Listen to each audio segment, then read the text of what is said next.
Hi, I'm Janine Forsberg, and I have a business plan for organizational change that I'm going to be proposing to the CNO here at St. Joseph's Hospital in downtown Denver, Colorado.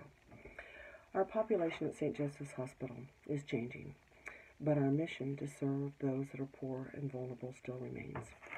While we're blessed to have a state-of-the-art facility that just opened up 3 years ago, we're not meeting some of the basic needs for our staff and our patients and their families. Our associates, and have indicated that they're fearful, and they feel poorly supported when faced with an aggressive, hostile patient. Currently, we offer some basic education to some of our staff, but not all. But they've verbalized the need for hands-on involvement from a behavioral health expert, where it's their skills, their top of the skills, on a daily basis. Repercussions of not acting on this request are increased incidents of workplace violence and high turnover rates for staff not believing that we value their safety. In an attempt to improve this process, we held a lean event towards the last of March. And during that event, we reviewed practices that were noted from the 2017 Magnet Conference. It was presented to an interdisciplinary team of care providers. One of the leading best practices was detailed, and what this was a three-tiered approach for a proactive and preventative response to workplace violence, in which I believe we need to institute here at St. Joseph's Hospital. The proposal focuses on the second and third tier of the three-tiered approach, and it's basically a proactive approach. I'm requesting a 1.8 FTE increase in the Behavioral Health Department, which would allow us to fully implement this approach to workplace violence prevention that supports our mission, and also to improve both associate and patient safety. This will be less than a $100,000 a year investment, which we can easily recap if we can prevent 2 staff members, 2 RNs, from leaving.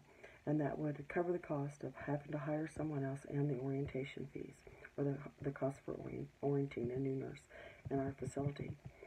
I'm also proposing that we retrain all the staff on a policy that was just initiated last year, the high-risk behavioral alerts policy, which most staff are not completely fully confident in, and so when they try to roll it out, it's not implemented in the proper process.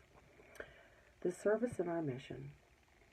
Well, and some of the effects that we'll see will be less workplace violence incidences, less injury for staff, patients, and their family, and higher staff engagement and retention and satisfaction. Most staff, in service in our mission, most staff are aware of the policy, but they're not really familiar with it, and they don't implement it. And in the heat of the moment, it's hard for them to remember the correct process. They do find it difficult to implement, and this presents an increased safety risk for associates, patients, and visitors. The mission for St. Joseph Hospital is that we reveal and foster God's healing love by improving the health of the people and communities we serve, especially those who are poor and vulnerable. Our strategic plan entails 7 strategic person-centered priorities: person-centered, ministry excellence, accountable health, provider partnership, growth, leverage in skill, scale, and learning, and associate empowerment. This proposal is in alignment with both our mission and our strategic plan to help improve the health and safety of our patients and our associates. It falls into alignment with our strategic plan in that it's person-centered, associate empowered, and promotes safety and health in line with our mission. We serve the underserved. We have 10,000 homeless people within the downtown metro area, which we see a significant amount of them every day on a daily basis. Often they are violent. They have mental and substance abuse issues, and we never know what's going to happen when they come in, no matter what the complaint. Colorado also has one of the highest prevalent rates of mental health and substance abuse disorders in America, and we see that on a day-to-day basis in downtown Denver at St. Joseph's Hospital. There's been a significant increase in workplace violence, not only at our hospital but nationwide. In ANA, a 2014 survey indicated that 21% of nurses and nursing students reported being physically assaulted in a 12-month period. I think that's pretty low. And over 50% were verbally abused in the same 12-month period. I think that's low as well. Injuries caused by violence nearly doubled among nurses and nurse assistants from 2012 to 2014, and increased by smaller margins among doctors and other medical professionals. In April of 2015, the CDC reported that this was also seeing a significant increase. OSHA also supports this in one of their surveys. Another study indicates, which I find this more credible also, is that 70 to 80% of workplace violent acts are not reported, and this is for Arnett's J 2015. A SWOT analysis reveals that the strengths are that we have a strong team of staff that are engaged, skilled, and they take ownership of their patients. We're a magnet hospital. We have to do things right. We've prepared a foundation of doing the right things for our patients and our staff. We have a very strong brand name and market share, and we have a good reputation in the behavioral health community. Our weaknesses is that we have a high incidence of violence and mental and substance abuse issues among our patients. Opportunities are that we have unfulfilled need of protecting our patients and associates, and we must juggle the government requirements and regulations in which are imposed on us to balance patient safety and patient rights. Threats would be new regulations that would be imposed that will require us to impose even more policies and processes, and shifts in public assistance that may leave more people without resources, increasing their violent tendencies even higher. If they're not able to have a PCP to get their meds, to get their counseling, and to meet their needs for a more stable mentation. The three-tiered approach that I referred to includes prevention, and we already have that in place, and this is that we focus on education for associates, including recognizing warning signs of aggression and de-escalation techniques. The second approach would be a proactive response, and that's what I'm proposing with our business plan, is that this tier focuses on the prevention of violence utilizing a proactive aggression prevention team, an APT, who respond to escalating situations that are not yet violent. Right now we have a Dr. Quick process and policy to where we'll call that overhead when the situation's starting to get violent. And what happens is so many people arrive at the same time, ready to, their adrenaline's running, but they're ready to just kind of take down the patient or restrain the patient. And if we had a behavioral health individual that responded to these teams on a regular basis, they would give us the skills and be able to kind of lead the de-escalation techniques for us. We would also want to have a behavioral alert response, a BPA, which is an enhanced version of the Dr. Quick. So we would reserve the Dr. Quick for the lower kind of incident reporting, but then we would have the behavior alert response where we would call that overhead where we needed the behavioral health professional to come assist us with de-escalating the situation. We don't have that right now. This is the number one thing that we're wanting to implement with this business plan. And recovery, this tier focuses on the aftermath of events and provides for a critical incident response team, a CIRT, who will deploy to debrief with associates involved in serious safety events.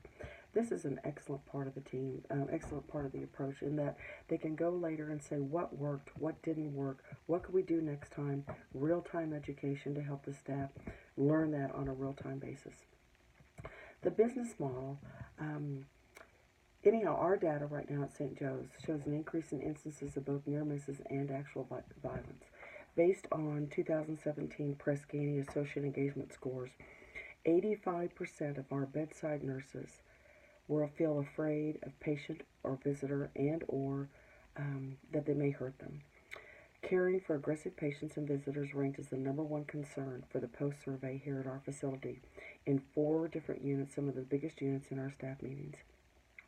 Afterwards, regardless of the reason, it's always difficult to imagine whether or not the increase is due solely to we've really put a lot of emphasis on reporting, Or are there actually more events? It's hard to know because we have had a very strong case in trying to report this to making sure that people report this on a more timely basis.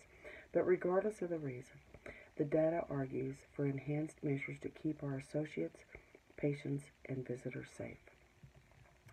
It will not directly generate revenue, but will provide needed empowerment and safety for our patients and associates. It will gain efficiencies in the sense that nurses will feel supported and have higher sense of engagement.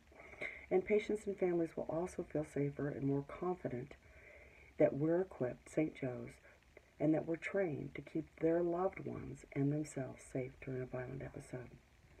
All staff, regardless of you're a bedside nurse, but anyone at the bedside, will have this educational training. This will be a mandatory process. The additional 1.8 FTEs will help behavioral health respond to the Dr. Quicks and initiate the different the behavioral health patient alerts that we're wanting to implement throughout the hospital. The behavioral health manager reports to the director of the emergency services. They report to the chief nursing officer and the CNO, and the CNO reports to the system CNO, with also some accountability to the chief financial officer, the chief operating officer, and the chief executive officer. All hurdles will be getting everyone trained in a timely basis, and all areas of the hospital will be affected in the sense that the new process for helping patients and staff to be safe, no matter where the location, is going to be implemented. The financial proposal is the 1.8 FTE, which will cost, right now we have 6.0 FTEs in our behavioral health department, and they work every day, 7 a.m. to 10 p.m. They're stretched so thin with our behavioral health clients and counseling and screening requests just in the emergency department that they're not able to go up on the floors like they need to. It's important to note that the behavioral health department here at St. Joe's their FTEs have been decreasing since 2014, and this was an accidental accounting error that was discovered last year. The decrease in FTEs occurred while the department has seen a significant increase in volumes. From 2014 to 2017, we've seen 29% increase in behavioral health visits and screening opportunities. The overall team that will help implement this business plan will be the director of the emergency services, the behavioral health manager for emergency services, the CFO, the CNO, and the director of human resources. We've been planning this since week 3. I identified the course topic. March 5th through the 16th, I met with behavioral health and accounting for strategic planning. March 20th, we had the lean event, and March 26th, we held meetings with the CFO, the CNO, the behavioral health manager, HR, and directors of the inpatient units who were all on board. And then week 5, we'll have the course presentation. I certainly hope that you give this business proposal plan the utmost regard and the utmost respect and thought in considering this is a very, very small investment to keep our patients, staff, and visitors safe. A 1.8 increase in FTEs is nothing compared to the overall safety of our patients and our visitors and their families. Thank you very much for this consideration.